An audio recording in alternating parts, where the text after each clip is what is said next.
Buenos días, el día de hoy vengo a hablar sobre los dispositivos tecnosimbólicos de la cultura y prácticas contemporáneas.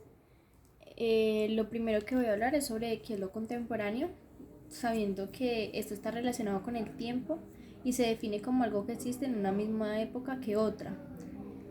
Sin embargo, esto es una definición bastante básica, pues para entender mejor la contemporaneidad es más fácil saber quién es alguien contemporáneo, donde una persona contemporánea sabe hacia dónde se dirige el mundo, y esto es porque no olvida su presente, pero sin embargo no está en ningún tiempo, pero tiene en cuenta lo que viene.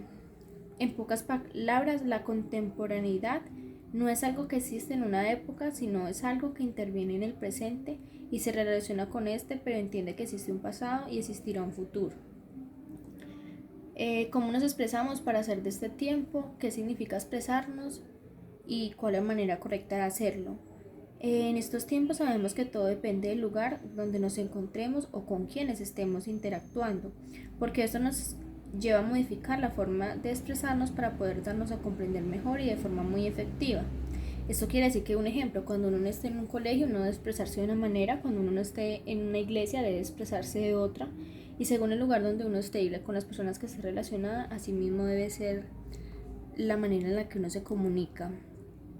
Luego vamos a hablar del pensamiento moderno y el posmoderno, donde el moderno, en este tipo de pensamiento todo ha cambiado porque el hombre se convierte en una persona muy autónoma. Este tipo de pensamiento lleva a que nosotros como seres humanos pasemos a ser muy autosuficientes, donde nos empecemos a preguntar y a hacernos como una idea de las cosas y no simplemente a introducir información y no cuestionarnos, versus al pensamiento postmoderno, que en este pensamiento de hecho fue un movimiento cultural, filosófico y artístico que da como reacción a las ideas intelectuales y filosóficas de la época de Ilustración y el resto del periodo moderno.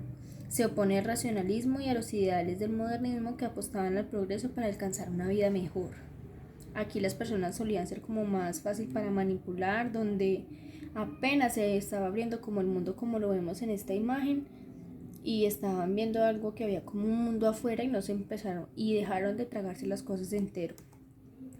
Luego vamos a hablar de la inteligencia, de la construcción de la identidad, donde nuestra identidad literalmente no la tenemos libre del todo, porque todos hablamos de cosas diferentes y tenemos gustos diferentes. Entonces es como si tuviéramos varias facetas, y donde en el lugar en el que estemos de una u otra manera va a influir en nuestros comportamientos y en la manera en la que actuamos y nos referimos a muchas situaciones. Luego vamos a hablar de la inteligencia colectiva, que es una forma de inteligencia que surge a partir de la colaboración de diversos individuos. Es como un trabajo en equipo en el que varios aportan las ideas que se tienen y quieren llegar a una misma conclusión.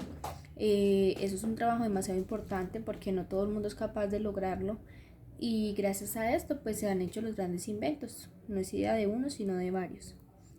Luego la hiperrealidad y el simulacro, que esto nos coloca a nosotros en un punto muy cerrado para nuestra mente, porque en pocas palabras nadie ha logrado entender que de verdad qué pasa en el momento de presenciar algo que parezca hiperreal o un simulacro.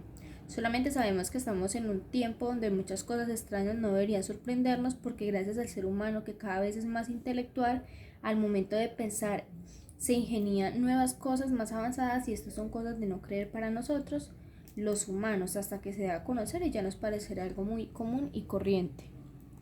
Y como último, lo tecnosimbólico, que esto nos brinda un pequeño espacio para reflexionar, buscar y desplegar una mirada plural y crítica en torno a las condiciones y características que determinan los modos del ser humano como contemporáneo. ¿Eso qué quiere decir? Que vamos a utilizar no solamente la fuerza humana y las ideas humanas, sino que también la vamos a unir a la robótica, y allí saldrá pues como una misma idea en común. Y para finalizar sería eso. Muchas gracias por la atención prestada.